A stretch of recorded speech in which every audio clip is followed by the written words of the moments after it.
Movie की starting होती है और हमें एक प्यारी सी बच्ची दिखाई जाती है जिसका नाम होता है मेलिफिसेंट। उसकी उम्र कुछ 10 या 12 साल होती है। उसके सर पर सींग थे और साथ उसके पर भी थे और वो एक प्यारी सी परी होती है जो एक जादुई जंगल में रह रही होती है। उसने आज तक बाहर की दुनिया देखी नहीं होती। उसके लिए सब कुछ उसका यही प्यारा जंगल होता है। या तो आप ये भी सोच सकते हैं कि उसने आज तक इंसानों को नहीं देखा, फिर भी वो अपने जंगल में खुश है।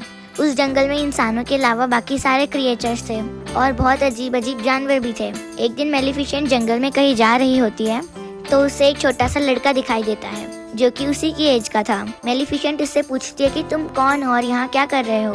वो छोटा बच्चा मेलिफिसेंट को बताता है कि मैं पास के ही किंगडम में रहता हूँ, मुझे यहाँ पे एक हीरा नजर आया था जिसे मैंने उठा लिया। तो मेलिफिसेंट उससे वो हीरा वापस लेती है और उससे कहती है कि आओ तुम्हें मैं तुम्हारे किंगडम तक छोड़ाती हूँ। वो लड़का बोलते है ठीक है मैं चला तो जाता हूँ, लेकिन क्या तुम मेरे से दोस्ती करोगी और अगर कभी मैं वापस इस जंगल में आया तो हम लोग खेल सकते हैं। तभी मेलिफिसेंट बोलती है कि जादुई जंगल है, तुम्हारा यहाँ आना सुरक्षित नहीं है, लेकिन देखेंगे। इसी के साथ वो दोनों हैंडशेक करते हैं तो मेलिफिसेंट को एक करंट लगता है। मेलिफिसेंट को वो करंट उस लड़की की पहनी गई लोहे की रिंग से लगता है। वो बताती है कि लोहा परियों को जला देता है, तो अगली बार इसे पहनकर मत आना। इसके बाद हम देखते हैं कि वो लड़का अपने किंगडम में वापस चला जाता है, लेकिन वो लड़का जिस किंगडम से आया था वो किंगडम जंगल पे कब्जा करना चाहता था और इस लड़के के माँ बाप भी जिंदा नहीं थे। इसकी मेलिफिसेंट से काफी अच्छी दोस्ती हो गई थी। इन दोनों के जहन में बात थी ही नहीं कि हम दोनों एक दूसरे के दुश्मन किंगडम से हैं। ये दोनों एक साथ खेलते रहे और इसी तरह कई साल गुजर गए। वो लड़का यहाँ आता रहता और मेलिफिसेंट और ये मिलकर खेलते और अब ये दोनों बड़े हो चुके थे। वो दोनों 16 साल के हो चुके थे और एक दूसरे को पसंद करने लगे थे। मेलिफिसेंट को अब लगता था कि इंसान परियों के दुश्मन नहीं है, वो बहुत अच्छे होते हैं। उसे ये नहीं पता था कि उनमें ग्रीड भी होती है, यानी लालच। एक दिन मेलिफिसेंट सोच रही होती है उस लड़के को आए हुए काफी दिन हो चुके हैं और उसको उस लड़के की एक और बात भी याद आती है। उसने कहा था कि जब मैं बड़ा हो जाऊंगा तो अपने किंगडम पर कब्जा करूंगा, जो यहाँ पे कैसल है उसको भी मैं हासिल कर लूंगा। यानी मेलिफिसेंट को भी अभी भी समझ नहीं आ रहा था कि वो लड़का लालची है। मेलिफिसेंट एक दिन ऐसे ही अपने जंगल में बैठी होती है तो वो देखती है कि दूसरे किंगडम का राजा बहुत सारी आर्मी लेकर उस जंगल पे कब्जा करने आ रहा है। और क्योंकि मेलिफिसेंट अपने जंगल की परी होती है, वो अपने जंगल को प्रोटेक्ट करना अच्छे से जानती थी। वो उठ खड़ी होती है और अब काफी ज्यादा पावरफुल होती है और उस राजा से कहती है कि तुम मेरे जंगल में नहीं आ सकते। फिर राजा बोलता है कि मैंने तुमसे तो नहीं पूछा। इसी के साथ वो अपने लोगों को ऑर्डर देता है कि मुझे मेलिफिसेंट की डेड बॉडी चाहिए। अब राजा की आर्मी जंगल की ओर जा रही होती है, लेकिन जंगल से भी अजीबोगरीब क्रिएचर्स उन पे हमला करने आ जाते हैं और अब राजा और उसकी आर्मी पूरी तरीके से जख्मी हो चुकी थी। सारे के सारे इंसान वहाँ से डर के भाग जाते हैं क्योंकि ये जंगल तो जादुई है, हमारे बस की बात नहीं है इनसे लड़ना। अब राजा अपने किंगडम में वापस चला जाता है और अब वो काफी बूढ़ा हो चुका था, काफी कमजोर भी। तो वो सब लोगों को इकट्ठा करता है और उनसे कहता है कि तुम सब जानते हो ना उस जंगल में कितना खजाना है। मैं शुरू से ही तुम लोगों से ये कहता आ रहा हूँ कि हम लोग उस पे कब्जा करेंगे, लेकिन अब जैसी मेरी हालत है मुझे नहीं लगता कि मैं वहाँ जाकर लड़ सकता हूँ। लेकिन मैं तुम लोगों से वादा करता हूँ, जिसने उस मेलिफिसेंट को मार दिया मैं उसकी शादी अपनी बेटी से कर दूंगा। तभी उनमें से एक लड़का बाहर आता है और कहता है कि मैं जाऊंगा वहाँ पर। आप ये सुन के हैरान हो जाएंगे कि ये लड़का कौन था। ये था स्टीफन, यानी वही छोटा बच्चा जो मेलिफिसेंट के साथ पहले खेला करता था। अब हम देखते हैं कि स्टीफन जंगल में जाते हैं मेलिफिसेंट से मिलने। कई साल बाद मेलिफिसेंट उससे पूछती है कि इतने समय तुम कहाँ रहे, तुम्हें जरा ख्याल नहीं आया हमारी दोस्ती का। मुझे माफ कर दो, मैं जरा बिजी हो गया था, लेकिन मैं तुम्हें आज तक नहीं भूला और अभी भी मैं तुम्हें ये बताने आया हूँ कि हमारा राजा तुम्हें मारना चाहता है। तुम बस अपना ख्याल रखना, मैं यहाँ पे तुम्हारी हिफाजत यानी कि प्रोटेक्शन करने के लिए आया हूँ। और इसके बाद वो दोनों बातें करने लगते हैं। फिर मेलिफिसेंट उससे कहती है कि मैंने तुम्हें माफ किया, क्योंकि उसे नहीं पता होता कि इंसान किस कदर बुरे हो सकते हैं। मेलिफिसेंट उस पर यकीन जो कर लेती है, लेकिन स्टीफन बहुत लालची इंसान था। वो उसे कुछ नशे की दुआएं पिला देता है जिससे मेलिफिसेंट बेहोश हो जाती है। उसके बाद स्टीफन उसे मारने की कोशिश करता है पर नाकाम हो जाता है, इसलिए वो मेलिफिसेंट के पर काट लेता है और कटे हुए पर लेके वापस अपने किंगडम पहुंच जाता है। अगली सुबह जब मेलिफिसेंट उठती है तो देखती है कि उसके पर कटे हुए हैं। उसे बहुत दर्द हो रहा होता है। फिर वो चिल्लाना और रोना स्टार्ट कर देती है क्योंकि उसके सुंदर पर अब उसके पास नहीं है। अब वो परों वाली परी नहीं है। वही कटे हुए पर लेके स्टीफन राजा के पास पहुंच जाता है। फिर स्टीफन बोलता है कि मैंने अपना दिया हुआ वादा पूरा किया। किंग बहुत खुश हो जाता है और अपनी बेटी की शादी उससे कर देता है और उसे अगला राजा बना देता है और स्टीफन का सपना भी पूरा हो जाता है। वहीं हमें मेलिफिसेंट को दिखाया जाता है जो काफी उदास थी क्योंकि अब वो उड़ नहीं सकती थी। वो एक दिन जंगल में चलकर कहीं जा रही होती है तो देखती है कि एक शिकारी एक कौवे को मारने वाला है। उससे ये सब चीजें बर्दाश्त नहीं होती। तो वो फौरन से उस कौवे को इंसान बना देती है। शिकारी बेचारा वहाँ से डर के भाग जाता है। वो कौवा जो अब इंसान बन चुका है मेलिफिसेंट के पास आता है और कहता है थैंक यू, लेकिन आपने ऐसा क्यों किया? फिर मेलिफिसेंट कहती है कि मैं नहीं बता सकती, बस मेरे दिल में रहम आ गया। फिर वो कौवा कहता है कि अब मैं सारी जिंदगी आपकी सेवा करूंगा, आप जो मुझसे कहेंगे मैं आपकी हर बात मानूंगा। वो कौवा इंसान बनने पे काफी खुश होता है, तो मेलिफिसेंट भी इस बात से एग्री हो जाती है और उसका नाम डीएवल रखती है। अब डीएवल उसे इन्फॉर्मेशन ला के देता था। फिर उसे पता चलता है कि स्टीफन ने सिर्फ और सिर्फ राजा बनने के लिए उसके पर काट दिए। अब मेलिफिसेंट को इंसानों से नफरत होने लगती है और उसका ट्रस्ट इंसानों में से खत्म हो जाता है। फिर हमें किंगडम में दिखाया जाता है कि स्टीफन की शादी राजा की बेटी से हो चुकी होती है और अब उसकी एक छोटी सी बेटी भी पैदा हो जाती है। वहाँ पे काफी ज्यादा सेलिब्रेशंस हो रहे होते हैं और किसी को कुछ पता नहीं होता कि वहाँ पे कौन कौन आ रहा था और कितनी कितनी दूर से आ रहा था। और इसी चीज का फायदा उठाते हुए मेलिफिसेंट भी वहाँ पर जाती है और उसे विश करने लगती है। वो उस छोटी बेबी से कहने लगती है तुम बहुत प्यारी हो, लेकिन जैसे ही तुम 16 साल की होगी तुम्हारे हाथ में एक सुई चुभेगी, जिसके बाद तुम्हारी डेथ हो जाएगी, यानी कि तुम्हारी मौत हो जाएगी। तो स्टीफन उसके आगे गिड़गिड़ाने लगता है, ऐसा नहीं करो, तुम मेरा बदला मेरी बेटी से क्यों ले रही हो? फिर मेलिफिसेंट बोलती कि मैं भी एक लड़की थी, याद है तुमने मेरे साथ क्या किया था? मेलिफिसेंट के दिल में अभी भी कुछ रहम बाकी होता है। तो वो स्टीफन से कहती है एक सोल्यूशन है, अगर तुम्हारी बेटी को उसके 16 बर्थडे पे उसका सच्चा प्यार मिल गया तो वो वापस ठीक हो सकती है। स्टीफन इस बात से काफी ज्यादा परेशान हो जाता है और 3 छोटी छोटी परियों को बुलाता है और कहता है मेरी बेटी को यहाँ से दूर ले जाओ और जब तक ये 16 साल की नहीं हो जाती इसे यहाँ मत लेकर आना, वरना इसका कर्ज सच्चा हो जाएगा। और उसके बाद वो निकलता है जंगल पर अटैक करने के लिए, लेकिन ऐसा नहीं कर पाता क्योंकि मेलिफिसेंट ने जंगल की बाउंड्रीज को कवर कर रखा था अपनी पावर से और अब कोई भी इंसान उस जंगल में नहीं आ सकता है। और फिर हम देखते हैं कि वो प्रिंसेस जो स्टीफन की बेटी होती है उसका नाम अरोरा होता है और वो 3 परियां उसे लेकर काफी दूर चली गई होती है, लेकिन मेलिफिसेंट को अभी भी उसकी जगह पता थी कि वो कहाँ रहती है। वो उसे डराने की कोशिश करती है, लेकिन वो छोटी बच्ची यानी प्रिंसेस अरोरा हंसने लगती है और अब मेलिफिसेंट का दिल भी उसके लिए सॉफ्ट होने लगा था क्योंकि मेलिफिसेंट एक अच्छी परी थी, ना कि कोई जालिम औरत। वो 3 परियां जो अरोरा की केयर करती थी काफी ज्यादा केयरलेस थी और अक्सर मेलिफिसेंट खुद प्रिंसेस अरोरा की जान बचाती थी, कभी पहाड़ से नीचे गिरने से, कभी पेड़ से नीचे गिरने से। वक्त के साथ साथ प्रिंसेस अरोरा बड़ी होने लगती है और अब प्रिंसेस अरोरा पूरे 15 साल की हो चुकी थी, यानी उसका कर्ज पूरा होने में सिर्फ 1 साल बचा था। वो 3 परियां उसे जिस जगह पे लेके आई थी वो एक बाउंड्री के अंदर थी और उस जगह के आसपास काफी ऊंची ऊंची लकड़ियां थी। प्रिंसेस अरोरा ने भी इसकी बाहर की दुनिया नहीं देखी थी, जैसे मेलिफिसेंट ने नहीं देखी थी, तो उसका सस्पेंस होता था कि इसके उस तरफ है क्या। तो एक दिन अरोरा वहाँ पे जाती है और देखने लगती है, तभी उसे फील होता है कि जैसे यहाँ पर कोई है।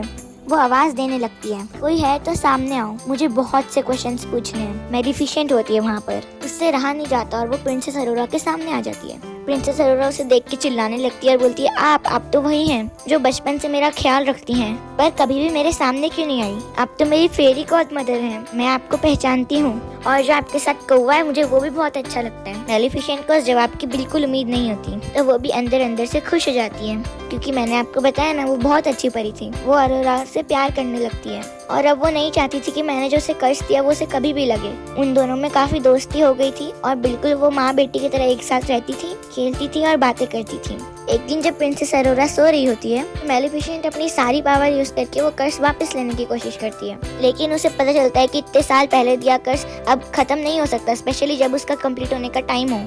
और इसी बात को तो लेके मेलिफिसेंट परेशान थी क्योंकि उसका 16वां बर्थडे आने ही वाला था।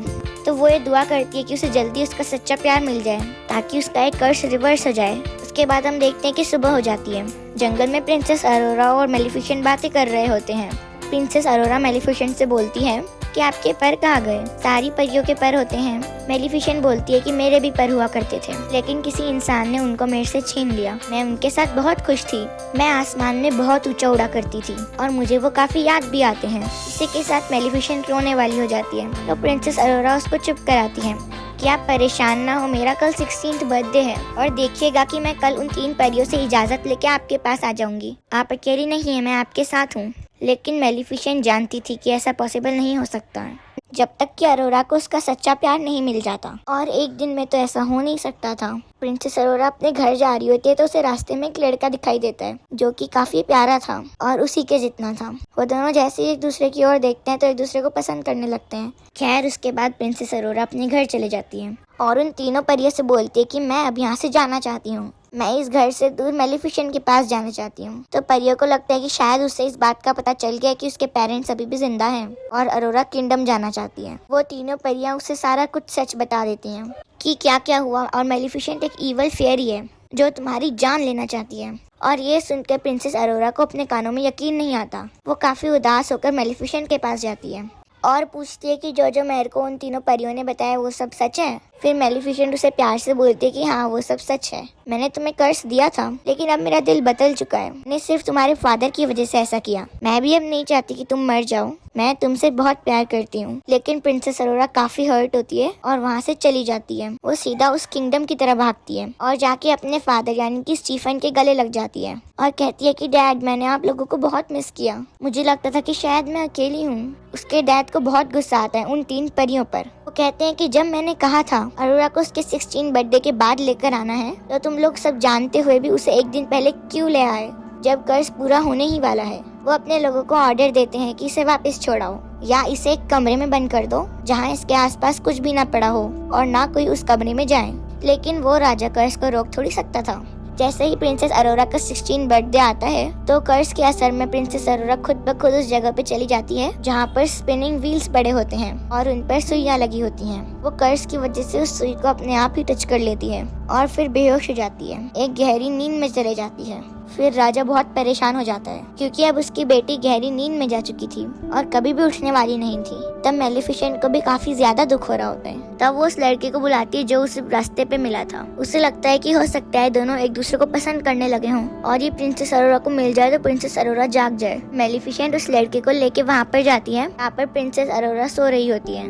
उसी दौरान वहाँ पर जो मौजूद परियां होती हैं जो प्रिंसेस अरोरा का ख्याल रखती थी, वो राजा से कहती हैं कि आप प्रिंसेस अरोरा के फादर हैं, आप उसके माथे में चूमे। हो सकता है कि वो जाग जाए, हो सकता है कि आप ही उसका सच्चा प्यार हो। तो किंग स्टीफन कहता है कि नहीं, मैं कभी किसी का सच्चा प्यार नहीं हो सकता। मैंने मेलिफिसेंट को धोखा दिया और उसी की वजह से ये सब हो रहा है। और जब मेलिफिसेंट उस लड़के को यहाँ पर लाती है और वो प्रिंसेस अरोरा के पास जाता है तो प्रिंसेस अरोरा नहीं जागती। मेलिफिसेंट को पता चल जाता है कि ये इसका ट्रू लव नहीं है। मेलिफिसेंट के देखकर रोने लगती है और उससे कहती कि मैं तुम्हें बहुत याद करूंगी, मुझे तुम्हारी स्माइल याद आएगी, मैं तुम्हें कभी नहीं भुला पाऊंगी। और ये कहते हुए मेलिफिसेंट रोते हुए उसके माथे पर किस करती है और वहाँ से जाने लगती है। लेकिन तभी उसे पीछे से आवाज आती है, रुकिए गॉड मदर।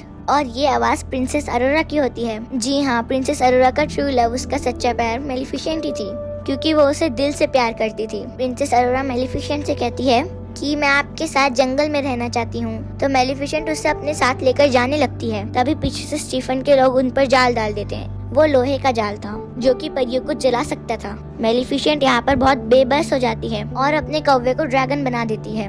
वो कौवा जो कि अब ड्रैगन था अपने मुंह से आग निकालने लगता है और वहाँ पर मौजूद सब लोगों को जला देता है। मेलिफिसेंट यहाँ पर अब आजाद हो जाती है। तभी यहाँ पर आता है किंग स्टीफन अपने कुछ लोगों के साथ और उसने लोहे की शील्ड पहनी होती है ताकि मेलिफिसेंट को हमेशा के लिए मार दे।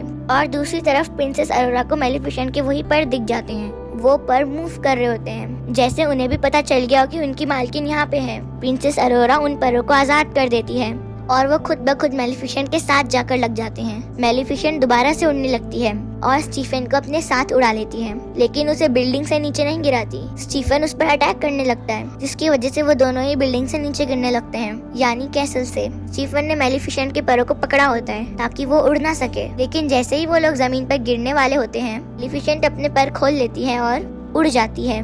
लेकिन इस वजह से स्टीफन जमीन पर गिरकर मर जाता है, यानी कि अब वो लालची आदमी इस दुनिया में नहीं था। अब सब कुछ ठीक हो चुका था। अगली सुबह हम देखते हैं कि मेलिफिसेंट वो सब बाउंड्रीज को हटा देती है जो उसने जंगल की बाउंड्री में लगाई हुई थी। वहाँ पर दोबारा से फूल खिलने लगते हैं और ग्रीनरी वापस आ जाती है। फिर मेलिफिसेंट प्रिंसेस अरोरा से कहती कि आज के बाद तुम इस जंगल की रानी हो और वहाँ का किंगडम और ये जंगल आपस में मिल जाते हैं और सब हंसी खुशी जिंदगी गुजारने लगते हैं। यहाँ पर मेलिफिसेंट पार्ट 1 एंड हो जाता है। अगले वीडियो में मैं आपको मेलिफिसेंट पार्ट 2 एक्सप्लेन करूंगी। अगले पार्ट में आप देखेंगे कि प्रिंसेस अरोरा जंगल की रानी बन चुकी है और सारे क्रिएटर्स के साथ मिलजुल कर रहती है और प्रिंसेस अरोरा ने प्रिंस फिलिप को शादी के लिए हाँ बोल दिया है। जब प्रिंसेस अरोरा प्रिंस फिलिप के मम्मी पापा से मिलवाने के लिए मेलिफिसेंट को ले जाती है तो फिलिप की मम्मी और मेलिफिसेंट में झगड़ा हो जाता है। तो फिलिप की मम्मी एक तरीके का पाउडर मेलिफिसेंट में छिड़क देती है, जिससे मेलिफिसेंट एशेस में बदल जाती है। लेकिन जैसे ही प्रिंसेस अरोरा के आंसू उसके एशेस में पड़ते हैं तो वो वापस जिंदा हो जाती है। फिर मेलिफिसेंट उसकी मम्मी को गोट बना देती है और फिर जंगल में प्रिंस फिलिप और प्रिंसेस अरोरा की शादी हो जाती है और सभी लोग जंगल में मिलजुल कर रहने लगते हैं।